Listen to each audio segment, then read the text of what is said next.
Olá, bem-vindo ao meu canal.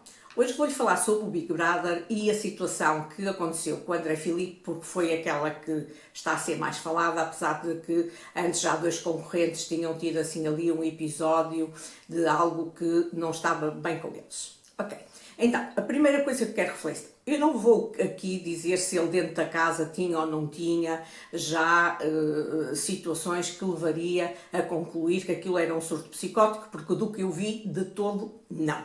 Mas nós sabemos que eu nem vejo tudo, mas também vemos aquilo que nos mostram, ou partes das coisas acontecem. Por isso, nesse sentido, uma pessoa não se pode manifestar a falar, mas de facto aquilo que eu vi, não.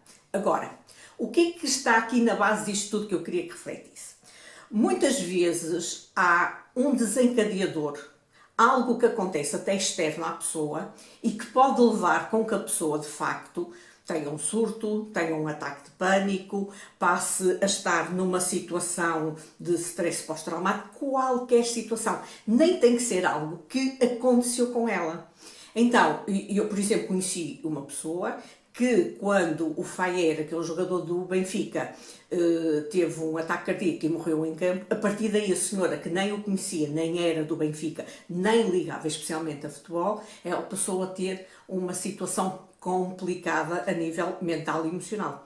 Então, muitas vezes são situações externas e outras vezes também o que acontece é que nós não estávamos a lidar com as nossas expectativas, nós não estamos a lidar com as nossas projeções, com aquilo que achamos que ia ser e de repente o estar a perceber que as coisas não estão a correr bem pode fazer com que eu me desorganize. Ou seja, há muitas razões para de repente alguém se desorganizar a um nível que fica, uau, o que é que aconteceu aqui? Mas outras vezes também acontece que às vezes as pessoas, ao longo do seu crescimento, já vão tendo aqui indicadores de que alguma coisa não está bem, ou que eles têm uma maneira de ser ou de estar diferente, qualquer coisa assim, que como a família e os amigos conhecem assim, acham que só é normal. Ele é assim, porque assim sempre foi assim, porque ele é muito criativo, ou porque é muito pessimista, ou porque fica muito a ruminar, e isso às vezes, aliado a uma pressão, como é o caso, ou noites mal dormidas, ou situações do género, pode explotar numa situação mais grave. Mas também lhe queria chamar a atenção, e isto já aconteceu a várias pessoas, evidentemente, que nós conhecemos, ou em consulta, isto acontece, que há pessoas que nós temos a sensação, ou até temos a prova, que aquela pessoa mente. Ou seja, há uma forma da pessoa contar as coisas que dá-lhe ali assim uns coloridos, uns jeitinhos de que disse e que não disse, e que o outro fez e que não fez, e que o outro disse e aconteceu isto e coisa. E nós às vezes não acreditamos e outras vezes até provamos que de facto a pessoa tem essa tendência a viver essa ilusão. E depois fica aqui difícil perceber se a pessoa tem consciência que está a mentir ou se ela de facto acredita nisso. Ou seja, isto também não é uma coisa que nós vemos a olho nu e que temos opiniões, mas são só opiniões. Em consulta também acontece que, e sabem aquele livro do Pio, Como se tornar um doente mental? Então, nós às vezes até podemos fazer assim aqui umas coisas baseadas em relatos de como isso é possível.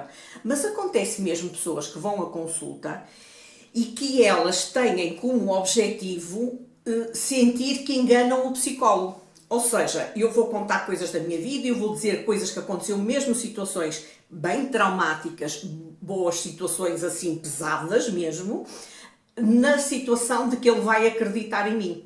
E às vezes é preciso dizer isso à pessoa, este é seu espaço, está tudo certo, é aquilo que quiser contar, é aquilo que se sentir confortável para contar. Então, às vezes nós em consulta percebemos que é como se estivéssemos a ser testados.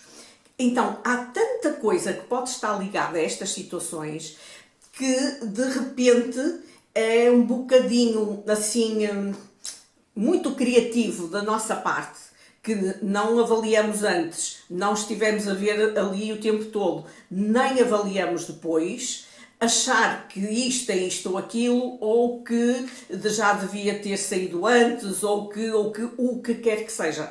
Por isso, tudo é possível, mas eu queria só aqui dar, nem é defender a TVI, nem é dizer mal de quem avaliou ou deu opiniões, ou o que quer que seja. Não tem a ver com isso. Tem a ver com dar-lhe um panorama que é tanta coisa possível. Até ao próximo tema.